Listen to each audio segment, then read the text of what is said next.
Stone of Destiny Group, Scotland. For immediate release, February 3, 2017. 7/7 Ripple Effect producer Maud'Dib arrested again.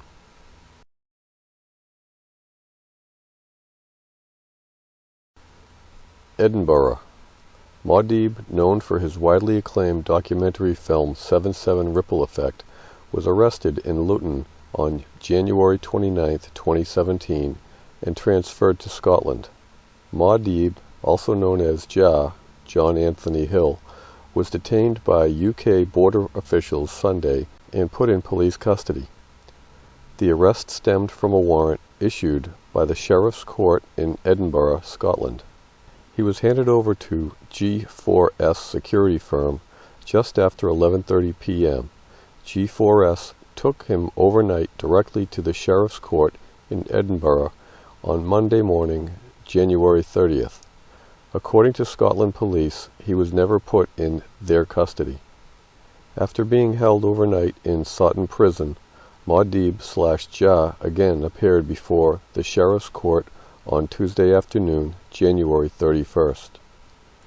He was charged with, quote, a threat to kill, end quote, and was released on bail later that day.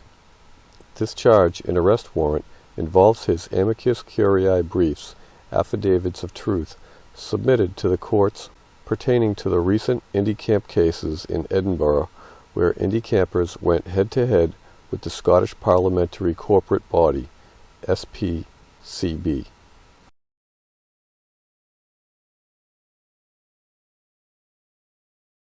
In the affidavit dated August 1, 2016, EliJAH refuted Alan Turnbull's legal, therefore not lawful, opinion concerning the indie camp eviction.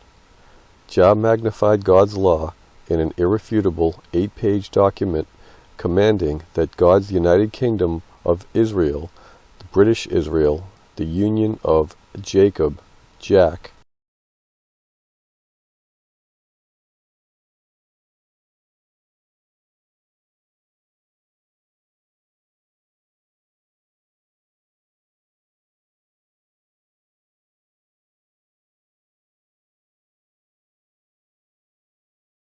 uphold its covenant with God, citing that all their man-made legislation is fraudulent because God commanded his people to not add or subtract from the perfect royal law of liberty that he gave Moses at Mount Sinai, as was written in Deuteronomy 4:2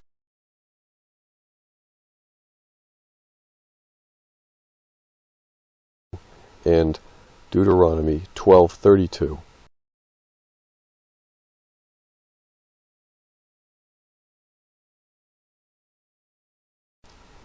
Judges in British Israel are commanded to uphold only God's law, which Elizabeth herself swore to maintain to the utmost of her power. It is written in Deuteronomy 17:10-13 that if they refuse to administer God's law, then, under the law, they should be executed.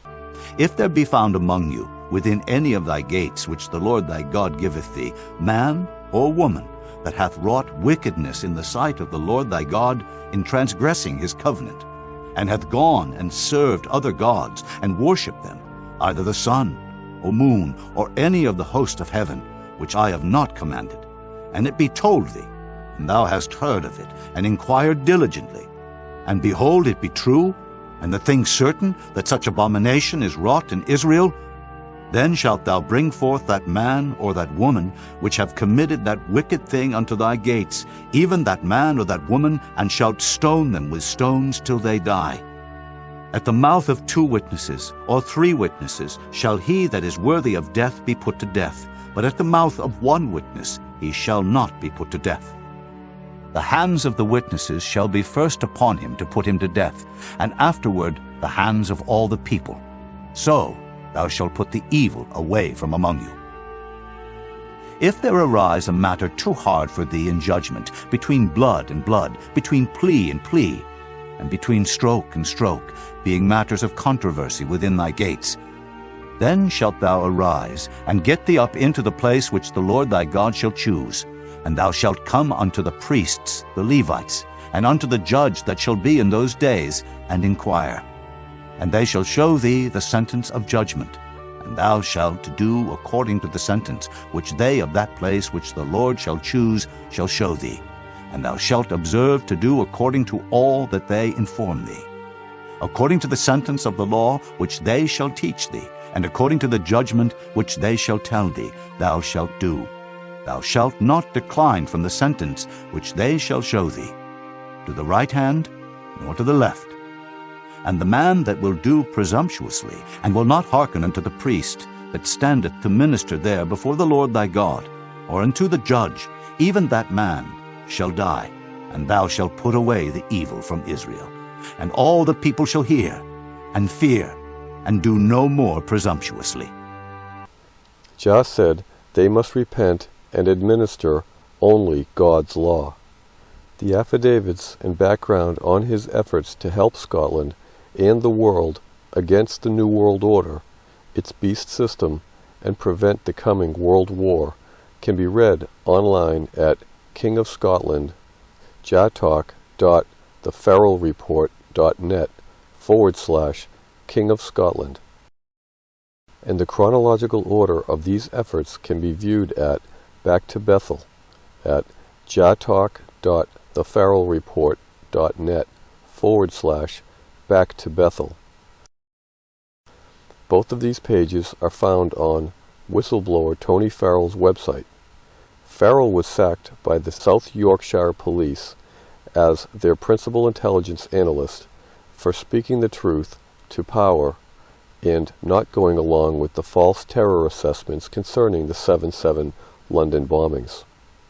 Jah's involvement in Indie Camp comes from backing supporters in the fight for Scotland's independence through the return to him of the real Stone of Destiny and actual independence through the true biblical Jubilee, which commands that all debts be cancelled and the land and wealth be redistributed among the people. In 2009, Maud'Dib, Jah, was arrested on the charge of perverting the course of justice, quote-unquote, for sending DVD copies of the 7/7 Ripple Effect as an amicus curiae brief to the UK court to help clear 3 Muslim patsies alleged to be accomplices in the 7/7 London bombings. After being extradited to England to stand trial, he was found innocent of any wrongdoing in May 2011. More about the 7/7 case can be read on the Friends of Maud'Dib's website at mtrial.org. The Parliament took the bait. They fell into the trap. The last time he was arrested for blowing the whistle on the British hierarchy for exposing England's 9/11, which was the 7/7 London bombings, he then exposed the fallacy sold to the British people with the documentary video he produced. He presented the video to the court, something that you should do when you see a crime. Rather than applaud him, he was arrested. This is a blatant sign of how corrupt the parliamentary court system is. The law says man should not create laws and jurisdiction. The law, God's law, which is the only law on this planet, has been hijacked by these parliamentary, judicial, self-appointed, quote-unquote, lords. It's sacrilegious. It goes against everything that is good, everything that is God. He, of course, was acquitted by trial, by jury, as all trials should be, and this left the powers that be with egg on their face. Well, he's been wrongfully arrested again for calling out the corrupt Scottish Parliament. Please share this video with anyone that you know that cares about righteousness and goodness. Thank you. Live in love. Peace.